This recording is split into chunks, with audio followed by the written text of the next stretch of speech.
Mayor Baste Duterte, mga sangkay, naninilikado nga ba ngayon?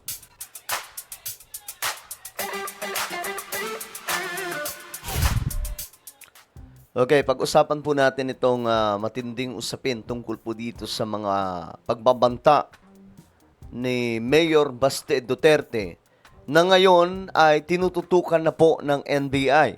No, alamin po natin kung ano po ang kanilang gagawin mga sangkay dahil may klinaro po ngayon ang NBI. Anyway, bago tayo mag-umpisa sa mga hindi pa po dyan nakakapag-subscribe sa ating YouTube channel, tayo po ay road to 2 million subscribers na, padami po tayo ng padami. Kaya naman ano pang hinihintay ninyo, makikita nyo po yung subscribe button sa baba ng video na to. I-click nyo lamang po yung subscribe, i-click ang bell, at i-click nyo po yung all.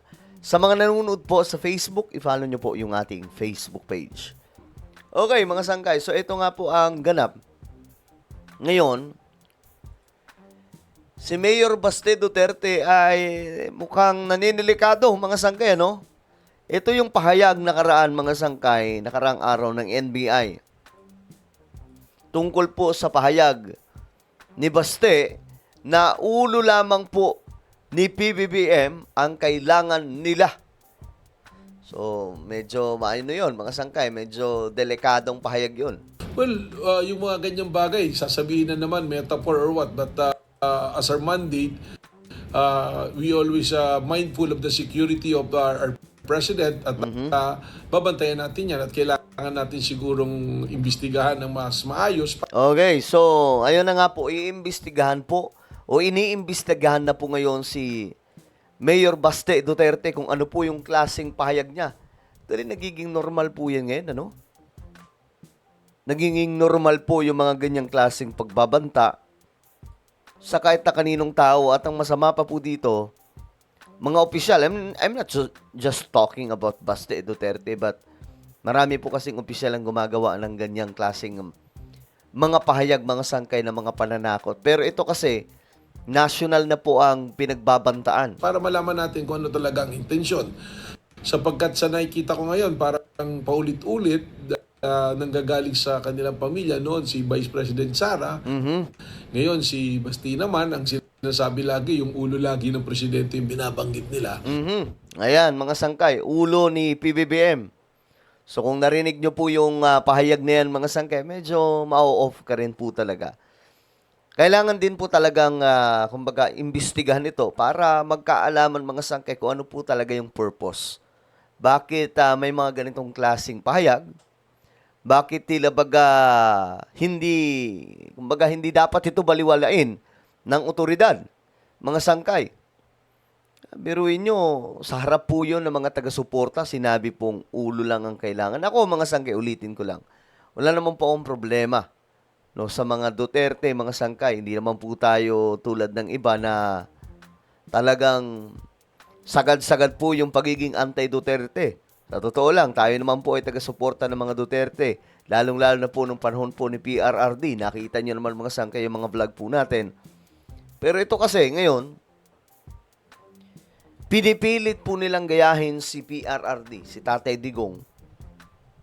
Pinipilit po nilang gayahin, mga sangkay, na hindi po mag-match up kung papaano po mag-deliver at kung papaano po ginagawa ni PRRD noon yung pagbabanta sa mga loko.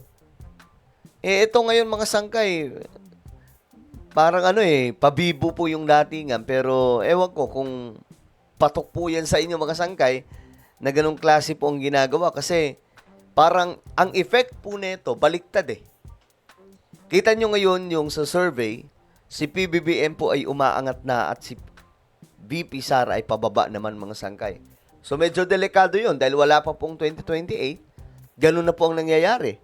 At si PBBM, hindi po tumatakbong Pangulo. So bakit po umaangat ang kanyang pangalan ngayon, mga sangkay, pagdating po sa ratings, di ba? So, sabi ko nga, palalalimin natin at titingnan natin ito kung anong direksyon ang talagang tinutumbok ng mga pananalita na ganyan. We are reviewing it at tinitingnan natin kung kinakailangan gawin yan. But kung umabot sa ganung sitwasyon, we will not hesitate na magpadala ng subpoena para siya mismo magbigay linaw. So, syempre, sasabihin na naman nila yan, mga sangkay, na ano lang to, nagjo-joke lang naman. Alam na yan eh. Ngayon, mga sangkay, may nilinaw ulit yung NBI. Ito, bago lang mga sangkay. NBI clarifies probe not limited to Mayor Baste Duterte's remarks versus Marcos. So, hindi lamang pala si Mayor Baste Duterte. So, sino pa ba mga sangkay yung iniimbestigahan dito? Samantalang NBI naman, kumambyo na hindi lamang ang mga pahayag ni Davao Mayor Baste Duterte laban sa Pangulo ang iniimbestigahan. Narito ang balitang kumpirmado sigurado mula sa Manila. Hatid ni Radyo Patrol, Bert Dizon. Bert. Marlene Jeff, nilinaw ng National Bureau of Investigation na ang inilabas na administrative order kamakailan patungkol sa ginagawang investigasyon ng NBI sa mga banta sa buhay ng Pangulo ay hindi lamang patungkol sa mga binitawang pahayag ni Davao Mayor Sebastian Baste Duterte.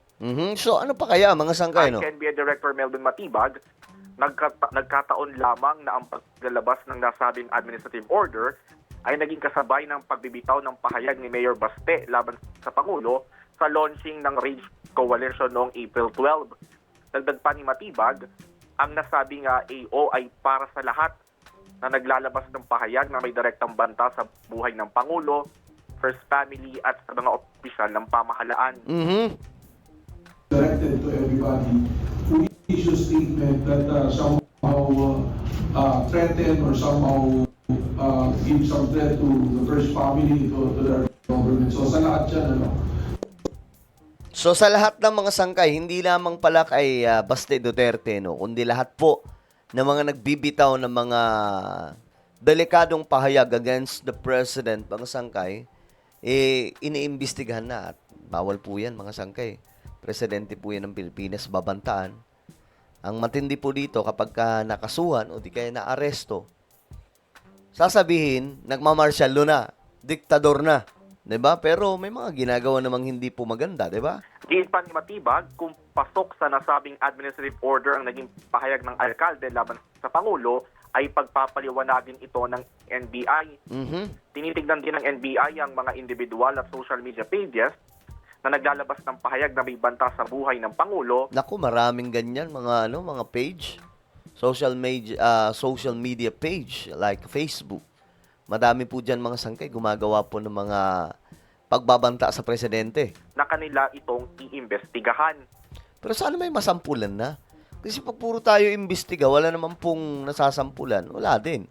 At yan ang balitang Okay, well, kayo ba ay ano ang inyong opinion mga sangkay tungkol dito?